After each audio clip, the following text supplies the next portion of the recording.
인간은 누구나 일생 동안 조직체 속에서 살아가게 되어 있습니다. 여러 가지의 조직체가 있는데 태어나면서부터 부모와 자식이 있는 가정 조직체 속에서 살기 시작하여 학교 조직체를 거쳐서 남자들은 군대 조직체 속에 갔다 와야 합니다. 그리고 결혼을 하게 되면 새 가정을 이루어서 새로운 가족 공동체 속에서 살다가 또 직장 생활을 하게 되면 긴 세월 동안 조직체 속에서 살게 됩니다. 사람에 따라서 조직체를 많이 경험하는 분들도 있고 적게 경험하는 분들도 있을 겁니다.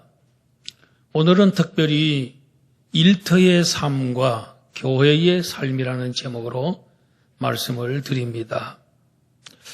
바울 사도가 이 에베소서를 기록한 때는 주후 62년경입니다. AD 62년경이니까 로마 제국이 세계를 제패하던 그런 시대였습니다. 그때는 노예들이 엄청 많았습니다. 일반 자유민들보다도 노예의 숫자가 몇 배 정도로 많을 정도로 노예가 많았는데 노예는 어떻게 생겨날까요? 전쟁을 했는데 진 나라는 노예로 끌려가서 노예가 될 수밖에 없습니다. 빚을 진 사람이 빚을 못 갚으면 그 다음에 또 노예가 팔려가서 노예가 될 수도 있습니다.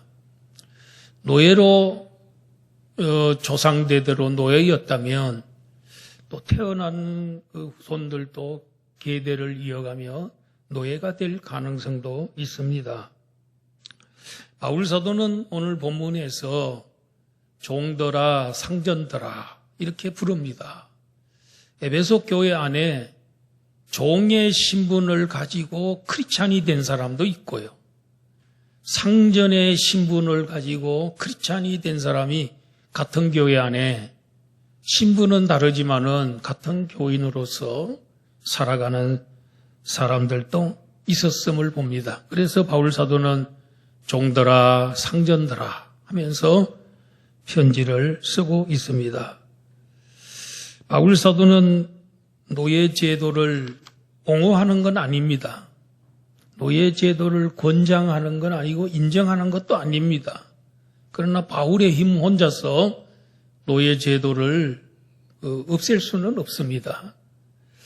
그러나 계속해서 신앙으로 서서히 고칠 수는 있겠죠. 전도 많이 해서 전도받은 사람들로 인해서 노예 제도가 폐지될 수도 있겠죠. 아브라함 링컨이 미국에서 노예 제도를 폐지한 것처럼 말이죠. 그렇게 할 수는 있습니다. 우리나라는 노예 제도가 없습니다. 옛날에 머슴이 있긴 있었는데 그 머슴을 노예라 그러긴 좀 그렇습니다. 일해주러 온 사람이고. 그런데 노예 제도가 우리나라에는 없습니다. 그러나 이 우리나라 같은 경우 이 세상의 모든 곳에 조직체들이 많습니다. 모든 조직체에는 질서를 위해서 지도자가 있고 피지도자가 있습니다. 상급자가 있고 하급자가 있습니다. 남의 밑에서 일을 한다고 하여 여러분 다 나쁜 것은 아닙니다. 아이들이 부모의 지배를 받고 자란다고 해서 그거 나쁜 거 아니죠. 학생들이 학교에 가서 선생님들의 다스림을 받는 거 나쁜 것은 아니라고 봅니다. 직장 생활하면서 또 상관들의 지도를 받고 군에 가서 상급자들의 지도를 받고 그런 건 나쁜 것이라고 할 수는 없습니다. 문제는 국가 지도자든지 누구든지 그 권력을 남용하고 그 권력을 잘못 사용할 때 또 법을 어기고 그렇게 할 때는 문제가 될 수 있지만은 잘 법을 준행하면서 나라를 잘 다스리면 국민들이 순종함으로써 복을 받고 안정된 나라를 만들 수 있는 겁니다. 첫 번째로 우리가 생각할 것은 일터의 삶입니다. 이건 다른 말로 하면 직업윤리라고도 할 수 있죠. 직장 생활할 때에 거기에도 윤리가 있습니다. 직원들과 또 사장과의 윤리 관계가 있을 수 있습니다. 주종의 관계에서는 항상 윤리가 존재합니다. 서로가 잘 지킬 때 아름다운 조직체를 만들 수 있고 그 조직체를 통하여 하나님의 영광을 나타낼 수도 있는 것입니다. 바울 사도는 먼저 하급자들, 종들에게 종들아 두려워하고 떨며 성실한 마음으로 육체의 상전에게 순종하기를 그리스도께 하듯 하라. 이렇게 말합니다. 이 밑에 있는 분들이 위에 있는 상급자, 위에 있는 사람에게 먼저 할 일은 두려워하고 떨면서 순종하라. 이렇게 명령하고 있습니다. 왜 두려워합니까? 위에 사람이 아주 까다롭고 생긴 것이 흠상궂고 성질이 싸나워서 아래 사람을 항상 두렵게 하고 무섭게 하니까 두려워하고 떨면서 순종하라. 그런 뜻은 아닙니다. 또 그 사람에게 잘못 보였다기에는 해고당하고 쫓겨나서 가정 생계를 유지하기 어려운 삶의 생활 위기가 닥쳐올 수도 있기 때문에 두렵고 떨림으로 일하라. 그러지도 않습니다. 그것도 아닙니다. 그런데 왜 두려워하고 떨면서 순종하여야 할까요? 그것은 하나님이 그들을 세워주셨기 때문에 그렇습니다. 모든 권세는 하나님께로부터 나온다고 로마서에서 말하고 있습니다. 성도는 때로 불신앙의 사장이 운영하는 회사에 다닐 수도 있습니다. 그 직장이 악한 직장이 아니라면 하나님이 나를 이곳으로 보내셨다고 믿어야 합니다. 그리고 그곳에서 상사를 하나님이 세우셨다고 믿고 하나님이 세우신 사람에게 순종하는 것이 바로 그를 세우신 하나님께 순종하는 것이라고 믿어야 합니다. 하나님께서 부모를 권위자로, 선생님을, 대통령을, 교회 지도자를 위임 권위자로 세우셨습니다. 그 권위자에게 조심스럽게 대하고 두려워하고 떨면서 순종하는 것이 당연합니다. 즉, 그 사람을 무시하지 말고 함부로 대들지 말고 치받지 말고 주님께 순종하는 자세로 해야 합니다. 그래야 질서 있는 세상이 되고 평화로운 세상이 되는 것입니다. 그래서 첫 번째로는 두렵고 떨리는 마음으로 하라는 것은 무서워서가 아니고 정말로 하나님이 그를 나를 지배하는 자로, 나를 다스리는 자로 권위를 주셔서 세우셨기 때문에 질서를 위해서, 우리의 행복을 위해서 세우셨기 때문에 순종하라는 것입니다. 두 번째로는 성실한 마음으로 순종하라고 했습니다.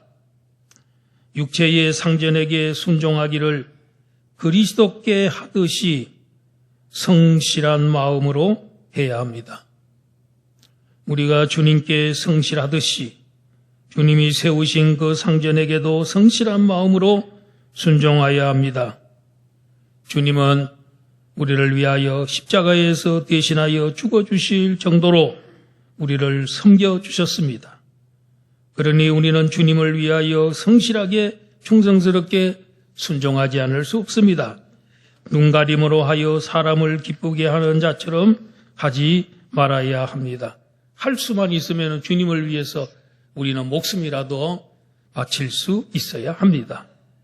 그러므로 상전에게 얼마나 성실하게 순종하여야 하는지 짐작이 가지 않습니까? 사람들의 눈치만 보는 불성실한 사람이 되면 안 됩니다. 그에게 불성실함이 바로 주님께 불성실함으로 간주되는 것입니다. 신자들은 주님이 나를 이곳으로 보내주셨다, 그렇게 믿고 주님을 위하여 일한다는 심정으로 성실하게 일해야 합니다. 까다롭고 마음에 안 드는 주인을 만났더라도 여러분, 우리 요셉처럼 그렇게 성실하게 살아야 돼요. 요셉은 애굽으로 종으로 팔려갔습니다. 그리고 그는 보디발 장군의 집에 종으로 일을 했습니다. 하나님이 그와 함께 하심으로 그가 형통한 자가 됐다 그랬습니다. 열심히 일했습니다. 주인이 인정을 하고 재산 열쇠를 그에게 맡겼습니다. 종인데도 불구하고 열쇠를 다 맡겼습니다. 그리고 그는 보디발 장군의 집에서 가정 총무가 됐습니다. 그러다가 보디발 장군의 아내의 그 유혹을 물리치는 바람에 감옥으로 가게 되고, 감옥에서도 얼마나 성실하게 하나님이 나를 이곳에 보냈다, 하나님께서 내게 감옥에서도 감옥 생활하도록 인도하셨다 믿고 얼마나 열심히 일했던지 감옥의 간수가 요셉에게 열쇠를 맡기고, 방에 열쇠를 맡길 정도고, 그리고 감옥 총무가 됐어요. 죄수인데도 불구하고 총무가 됐어요. 거기서 성실하게 잘했더니 하나님께서 애굽의 국무총리가 되도록 했어요.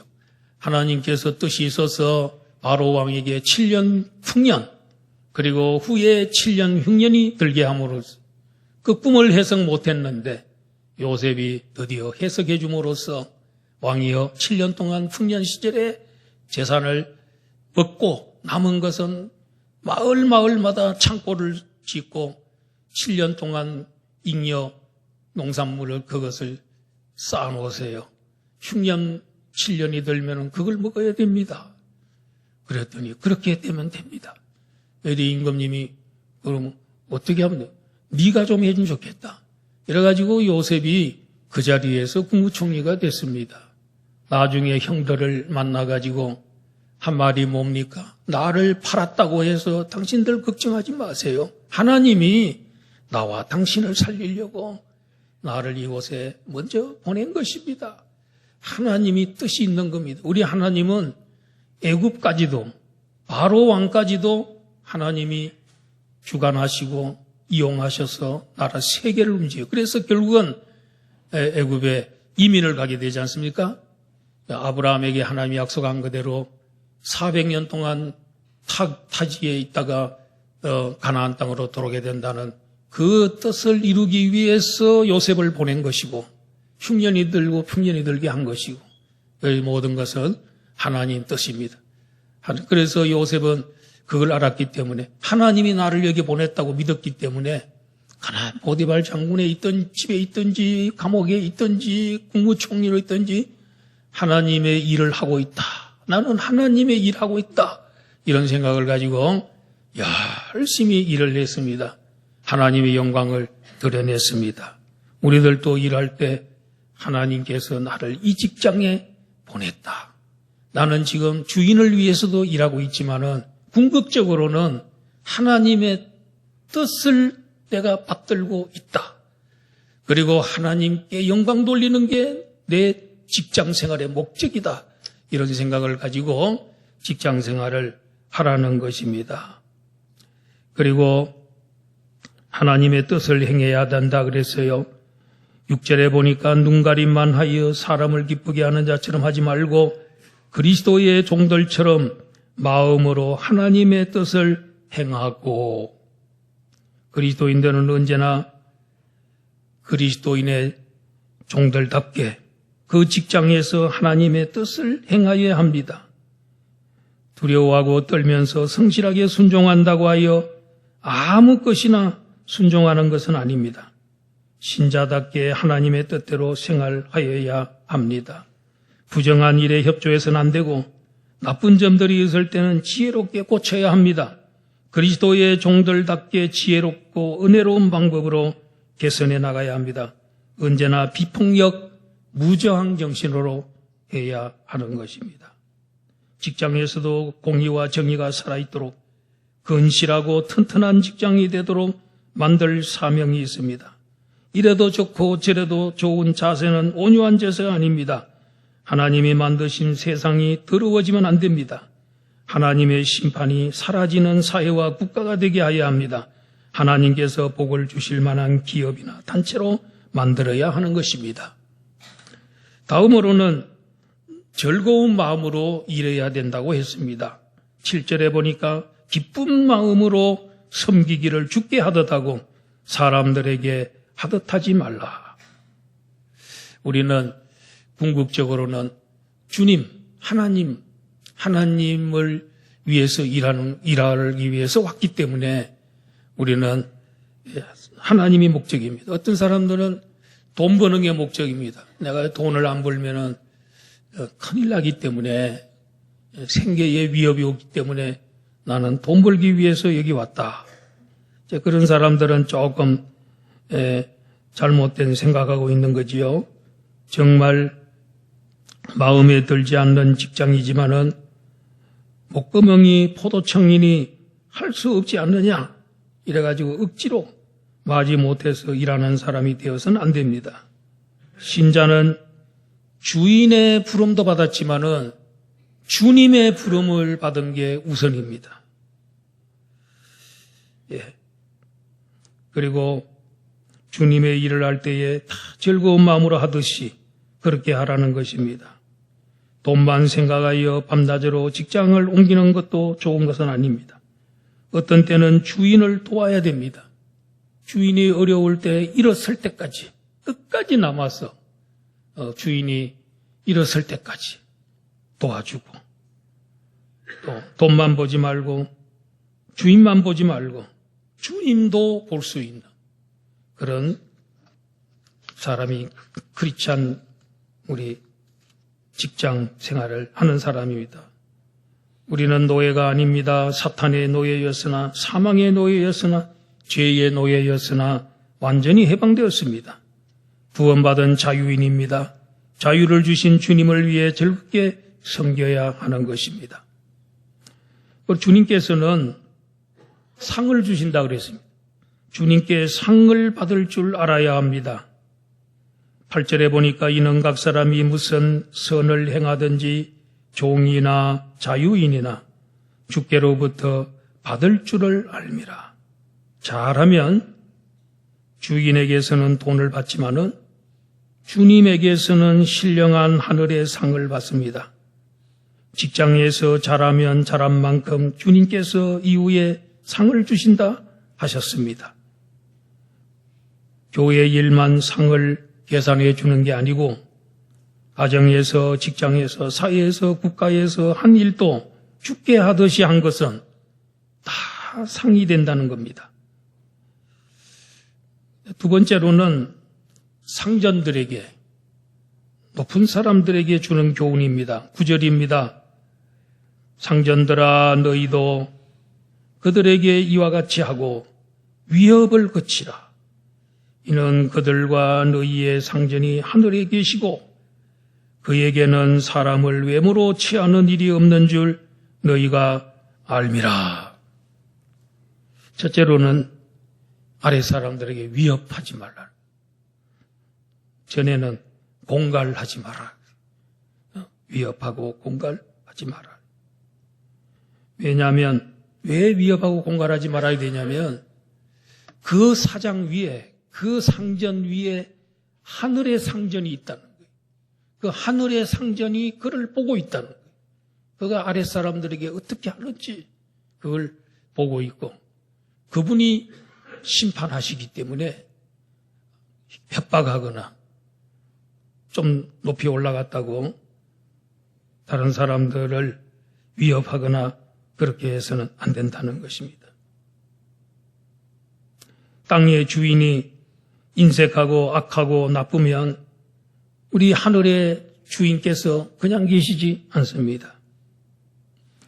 주인들은 자신들이 하나님의 은혜로 구원 얻고 영원히 도움을 받으며 살아가야 하듯이 아래 사람에게도 항상 은혜를 베풀고 아끼고 또 보호하고 사랑하고 존중하여야 합니다. 높은 자리에 있다고 교만하면 안 되는 것입니다. 10세기 말에 영국에 카누트라고 하는 왕이 있었습니다. 근데 이 왕이지만은 평생에 머리에 왕관을 쓰지 않고 살았습니다. 신하들이 왕을 지나치게 높이고 신격화하는 것을 싫어했기 때문입니다. 하루는 황금으로 만든 의자를 가지고 해변으로 갔습니다. 그날따라 바람이 불고 파도가 높았습니다. 그런데 그런 곳에 의자를 놓고 앉아서 모든 신하들 앞에서 바람아 잠잠하라, 파도야 멈춰라 하고 외쳤습니다. 그런데 파도는 그 세게 오히려 밀려왔고 왕이 앉은 의자를 덮쳤습니다. 그 의자가 쓰러지면서 왕은 바닷가에 넘어지고 말았습니다. 이때 왕은 신하들에게 경들은 보았느냐? 이와 같이 나는 아무것도 아니다. 오직 권능도 바다와 바람을 만드시고 다스리시는 하나님께 있다. 나는 아무 힘도 없다. 나는 물결 하나 다스릴 수 없는 인간이요 죄인이다. 오직 능력과 권능은 하늘에 계신 영원한 왕이신 하나님께만 있느니라. 왕은 즉시 왕관을 벗어서 예수님의 십자가 앞에 벗어놓고 한평생 영원한 왕을 바라보고 왕노릇 했다고 합니다. 여러분, 위에 있는 사람들은 교만하면 안 됩니다. 또 사람을 외모로 취하면 안 됩니다. 하나님은 사람을 외모로 취하지 않습니다. 하나님은 사람을 평가할 때에 높은 자리에 있고 다스리는 자리에 있다고 더 높이 보시는 것이 아닙니다. 돈 많은 사람을 더 대우하는 거 아닙니다. 사장을 더 알아주는 것도 아닙니다. 사람의 인격과 존엄성은 하나님 앞에 평등합니다. 높이 있다고 인격과 존엄성마저 높은 것으로 착각하면 안 되는 것입니다. 인간은 인격적으로 존엄성에 있어서 하나님의 형상에 있어서 다 평등합니다. 그러므로 사람을 차별해서는 안 됩니다. 단지 직분의 차이가 있고 역할의 차이가 있고 사명의 차이가 있을 뿐입니다. 직분과 은사가 높다고 사람마저 높은 줄로 착각하면 안 되는 것입니다. 이제 우리 두 번째로는 교회의 삶에 대해서 말씀을 드립니다. 바울 사도는 편지를 마감하면서 끝 인사를 하고 있습니다. 이 편지를 그는 두기고를 통해서 에베소에 보내기로 하겠다는 겁니다. 두기고는 단순히 편지만 전달하는 우편 집배원 역할만 할 사람이 아니고 바울 사도의 쓴 편지를 거기 가서 해석해주고 또 사정을 다 알려주고 그가 바울이 하고 있는 이 뭔지를 알려주는 사명을 가지고 가는 사람입니다. 이게 바울 사도의 분신과 같은 사람이었습니다. 21절에 보니까 나의 사정고 내가 무엇을 하는지 너희에게도 알리려 하노니 사랑을 받은 형제요 주 안에서 진실한 일꾼인 두기고가 모든 일을 너희에게 알리리라.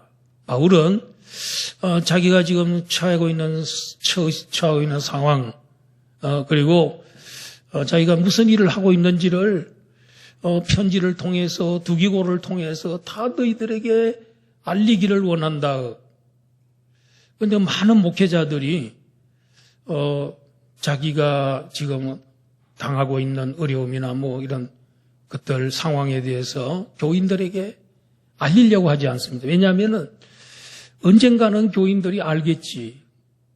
기도만 하고 있으면 교인들이 다 알아서 깨닫는 날이 오겠지 이렇게 생각할 때가 있습니다. 그러나 시간이 많이 걸립니다.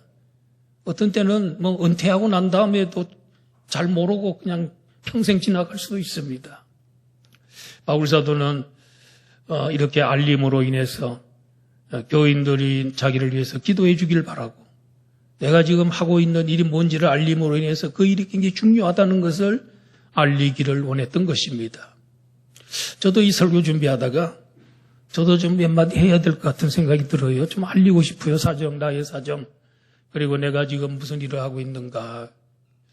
저를 자주 못 보시는 분들은 일주일 내내 이 시간만 저를 보는 사람들은 우리 목사님은 무슨 일 할까? 일주일 내내 뭐 하다가 여기 설교하러 이렇게 올라오시나 궁금하시죠? 예, 좀 오늘 좀 알려드릴게요. 제가 이제 어젯밤에 보통 제 습관이 좀 그래서 토요일 날 설교 준비하는 그런 게 좀 있어가지고 물론 그 전에 다 준비해 놓지만은 12시쯤 돼야 그래 설교 다 끝나고 잠을 잡니다. 4시에 일어나서 설교 원고를 또 한번 읽어봅니다. 그리고는 새벽기도 나갑니다. 새벽기도 마치고 집에 가서는 또 설교 한 번 내지는 2번을 또 봅니다. 그리고 설교 아웃라인을 제가 해가지고 오늘은 없습니다만은 우리 또 황진수 전사님에게 보냅니다. 그리고 이제 1, 2부 예배 드리고 오후 예배 드리고 나면 3시쯤 되지 않습니까? 저도 좀 토요일부터 너무 무리하게 그러다 보니까 잠이 너무 부족하고 하여튼 주일날 집에 가게 되면 뭐 그냥 쓰러질 정도로 피곤합니다. 그리고 월요일부터 새벽기도 안 빠지고 계속 나오지요. 특별히 화요일과 금요일 새벽기도에는 제가 설교합니다. 왜냐하면은 설교를 화요일하고 뭐 금요일 날 새벽 설교를 해야 제가 입이 이제 자꾸 이렇게 입이 자꾸 열리고 또 그게 자꾸 해야만이 주일날 설교할 때 술술술 잘 나오지. 일주일 동안 하루도 설교 안 하고 이렇게 하면요, 이 올라와가지고 말이 버벅거리고 설교가 잘 안 나옵니다. 2주간에는 한 번만 했더니 조금 그래요. 2번 정도 해야 그래도 익숙해지고 잘할 수 있어요. 달리던 말이 잘 달리잖아요. 아무리 경주 잘하는 말도 몇 달 경주 안 하고 세워놓으면 못 달립니다. 우승할 수 없습니다. 매일 달리던 말이 잘 달리는 겁니다. 설교도 매일 해고 경건에 훈련하고 새벽 기도하고 이렇게 해야 주일 설교가 이렇게 나오는 겁니다. 딱 그런 준비 과정이 없으면 안 되는 것입니다. 그래서 제가 이게 새벽 기도를 이제 그렇게 하고 제가 설교할 때 새벽 기도 설교할 때는 내가 항상 이렇게 원고를 가지고 이렇게 설교하고 있는데 새벽 기도마저도 원고 가지고 나오면 좀 초기에는 제가 원고 가지고 했는데 원고 없이도 전문 의사가 그래도 설교할 수 있어지냐 이래서 새벽 기도할 때는 원고 없이 그냥 하는데 그만큼 준비를 많이 해야 원고 없이도 그렇게 할 수 있는 겁니다. 그렇게 하고 화요일부터 저는 월요일 날은 우리 목회자들이 쉬는 날이니까 화요일부터 일주일 내내 교회로 출근합니다. 여러분들이 직장 출근할 것처럼 저도 늘 출근했습니다. 지금까지 수십 년 동안을 거의 안 빠지고 출근합니다. 그래서 업무를 보고요. 또 상담도 하고요. 또 하루에 일 처리해야 될 게 어떤 때는 20가지도 넘어요. 그래서 투데이 웍스 이렇게 오늘의 할 일을 쭉 적어보면 뭐 10가지, 20가지가 돼요. 그걸 다 체크해서 일 처리하고 그다음에 또 여러분들과 같이 또 성경도 읽어야 되죠. 신방도 해야 되고 상담도 해야 되죠. 설교 준비가 그냥 나오는 게 아니기 때문에 준비해야 나옵니다. 그래서 어떤 분들은 목사님들은 그냥 수천 번, 수만 번 설교했기 때문에 강단에 서기만 하면 그냥 줄줄줄 잘 나오겠지 그렇게 생각하는데 여러분 목회 오래 할수록 설교하기가 더 힘든 겁니다. 왜냐하면 다 해버렸거든. 할 거 다 했거든. 그렇기 때문에 너무너무 힘들어요. 그런데 제가 이 동방박사 설교를 성탄절에 30번 이상 같은 본문 가지고 동방박사 설교를 했습니다. 그런데 설교할 때마다 설교가 다 달라요. 전에 했던 건 잘 안 봅니다. 또 새롭게 준비하고. 그래야지 맨날 전에 했던 거 보면은 교인들이 몇 번 들으면 전에 했던 거 작년하고 똑같은 애 이렇게 나오면 안 되니까 또 파고 또 준비하고 그렇게 준비를 합니다. 그리고 이제 제가 금요일 날이 되면은 금요일 날 새벽 기도 마치고 또 기도 시간에 우리 천교인들의 이름을 부르면서 제가 이제 금요일 날은 기도를 이렇게 하고 있습니다. 평일 날에는 어려움 당하는 분들을 위해서 제가 기도를 하고 있습니다. 목회는 설교 하나만으로 되는 거 아니고 기도도 해야 되고요. 새벽 기도의 설교 어떤 때는 준비를 많이 해서 저는 성격이 그렇게 준비 없이 올라가고 그런 건 없습니다. 저는 옛날로 학교 다닐 때부터라도 아주 리포터 같은 것도 성실하게 준비하고 뭔가 내용이 있고 알차게 준비해서 그런 제가 타고난 그런 게 있어요. 성실함 이런 게 있어가지고 그래서 오늘 새벽기도 참 준비를 많이 했는데 그날따라 교인들이 안 나오네. 그럴 때 이 아까운 설교를 왜 이렇게 적게 듣나 서운합니다. 서운할 때가 있습니다. 저도 여러분들도 서운한 일 많겠죠 저한테. 근데 저도 여러분들 서운한 게 많아요. 한 번은 우리 교인들 중에 어떤 분이 우리 교회를 떠나가겠다는 거야. 뭐 특별한 것도 없어. 근데 교회 가겠다. 그래도 누가 또 시켜가지고 목사님한테 그래도 인사라도 하고 가라. 가더라도 목사님한테 인사는 하고 가야 되지 않아요. 그래 인사로 왔더라고. 그래가지고 내가 간다 그러고 이미 결정하고 온 사람을 붙들 수는 없어. 붙잡아도 안 돼요 그거는. 그래 가면서 그랬어요. 우리 교회 가면서 절대로 우리 교회 욕하지 마라. 우리 교회에 대해서 불평하지 말고 그냥 가시오. 왜냐? 우리 교회가 어떻게 세워진 교회인지 아냐. 우리 교회는 이 초창기부터 우리 교회가 49년 동안 여기에 얼마나 많은 사람들이 기도하고 얼마나 많은 사람들이 헌신하고 헌금하고 그래서 이렇게 오늘의 이 교회가 된 거야. 그렇기 때문에 당신은 보니까 특별 새벽 기도에 한 번도 나온 적 없어. 지금 우리 90회 특별 새벽 기도예요. 근데 한 번도 나온 적 없어. 내가 보니까. 수요일 날 한 번 나온 적 없어. 금요 심야 한 번 나온 적 없어. 그런데 교회가 그냥 되는 줄 아는 게 아니다.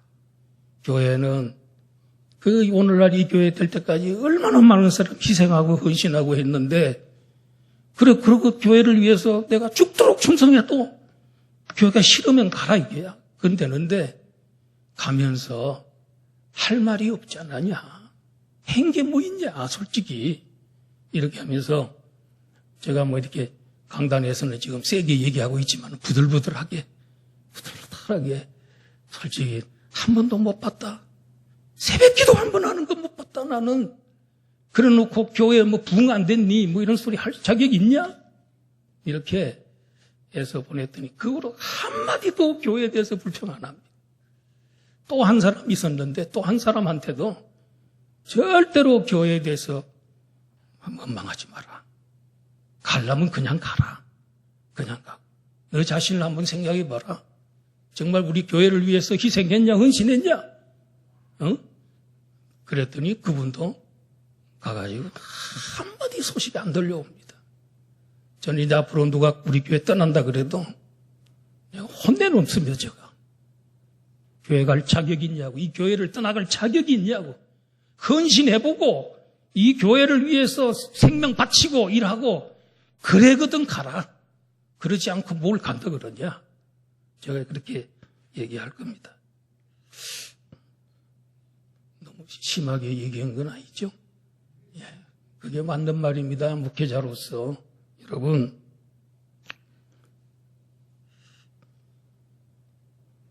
그리고 제가 우리 교회 교인들 중에 보니까 30몇 년을 같이 매일 새벽 안 빠지고 오신 분들이 있어요. 거의 하루도 안 빠져요. 그런데 그분들 중에 어떤 분은 이제 연로하셔가지고 80이 다 됐어요. 그래가지고 이제 80이 다 되면 어떤 현상이 벌어지냐면은 귀가 어두워져요. 그리고 눈이 어두워져요. 귀가 어두워져가지고 잘 듣지를 못해요. 그래서 나는 새벽 기도할 때 연로하신 어른들 귀가 장기가 어두워지기 때문에 볼륨을 최고로 높여가지고 하우링 안 나는 법이라서 최고로 높여서 제가 설교하는 것은 우리 어르신들 그 힘들게 나오셨는데 시원하게 좀 음성 듣고 그렇게 하라고 제가 볼륨을 높입니다. 제가 결혼식 주례하러 가가지고도 거기 아가씨들한테 얘기합니다. 제가 나는 내가 설교할 때에 볼륨을 최대한 높이는데 하우링만 안 나는 한도 내에서 최고로 높여달라 그래요. 그럼 제가 주례할 때 보면은 사람들이 많이 모이는데 와, 이 음성이 얼마나 스피커가 세게 나가는지 잘 들려요. 그러니까 사람들이 잘 들읍디다. 잘 듣고. 그래서 우리 참 안타까워요. 귀가 어두워가지고 잘 못 듣고. 예, 그런 분들. 그러면서도 새벽 기도에 계속 나오는 그런 분들이 계세요. 이 목사는 보니까 한 사람 한 사람하고 다 우리 교회처럼 이렇게 큰 교회, 대교회도 아니고 적은 교회도 아니지만은 우리 교인들 내가 다 압니다. 이름 다 알고 집도 어디에 있는 거 그 대충 다 알고 다 압니다.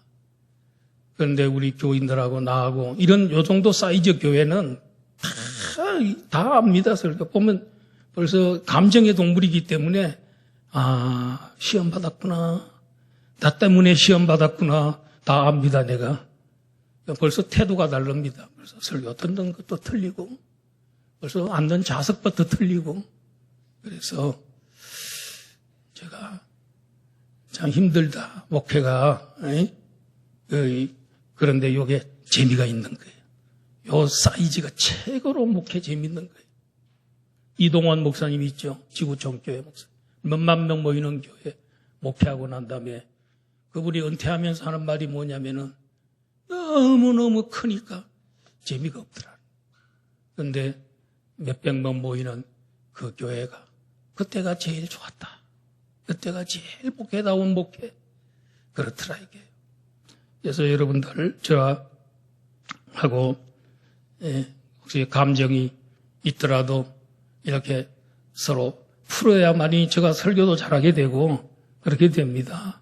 예, 힘듭니다. 그러나 다 서로 원수질 거 없잖아요. 그리고 다 뭐 안 풀릴 것도 없고 뭐 그렇게 크게 우리가 서로 나쁘게 한 것도 별로 없지 않습니까? 예, 저는 병원 신방도 잘 하고요. 그다음에 장례가 나면 잘 찾아가고요. 예, 전도 열심히 못한 거 그거 하나가 제가 많이 걸리고 있습니다. 요새는 후임자 청빙을 위해서 제가 시간만 나면 저녁에 늦은 시간에 혼자 올라와서 기도하다가 또 교회에서 자고 저는 교회에서 여기 목양실에서 자주 잡니다. 요 근래에는 많이 잡니다. 교회 차가 주차장에 있으면 밤에 목사님이 목양실에 계시는구나, 자고 있구나. 뭐 이렇게 생각하시면 됩니다. 후인자 위해서 기도해 주세요. 왜냐하면 선택이 중요합니다. 여러분 후인자 저는 보세요. 38년 동안 목회를 하니까 선택을 잘해야 이 목사님이 앞으로는 40년 넘게 할 수도 있어요. 40년을 목회할 수 있는 그런 목사님 모시려면 기도 없이 되겠습니까? 우리 청빙위원들도 기도 많이 하고 우리 기도 많이 하셔야 됩니다. 이번에 지원서를 받아보니까 수십 명이 왔는데 목사님들이 다 훌륭하고 학벌도 좋고 박사들도 있고요. 그리고 그 중에서 아무 분이나 정말 담임 목사를 해도 잘하실 분들만 왔어요, 이번에. 여러분, 근데 우리가 선택을 잘해서 나머지 선택 안 되신 분들도 다른 데 임지가 다 하나님 마련해 놨습니다. 하나님이 다 그쪽으로 보내실 겁니다. 너무 서운하게 생각할 것도 없을 것 같아요. 두기고는 하나님께 사랑받고 바울에게 사랑받고 교인들에게 사랑받던 사람이었습니다. 두 번째로는 진실한 일꾼이었습니다. 바울에게 있을 때나 에베소 교회 가서나 말이 틀리지 않아요. 표리가 동일해요. 똑같아요. 그리고 바울의 사정을 잘 알리고 그들의 비밀 마음을 위로해 주었던 그런 사람이었습니다. 바울 사도는 마지막으로 하나님 아버지 하나님과 주 예수 그리스도께로부터 평안과 믿음을 겸한 사랑이 형제들에게 있을지어다. 세 가지 축복합니다. 평안, 믿음, 사랑이 있기를. 교회가 크다고 건강한 거 아닙니다. 평안이 있는가? 믿음이 있는가? 서로 사랑하는가? 이 세 가지가 있으면 그 교회는 살아있는 교회요, 복된 교회입니다. 마지막 절에 우리 주 예수 그리스도를 변함없이 사랑하는 모든 자에게 은혜가 있을지어다. 오늘 여러분들에게도 하나님의 은혜가 넘치기를 주의 이름으로 축원합니다. 아버지 하나님,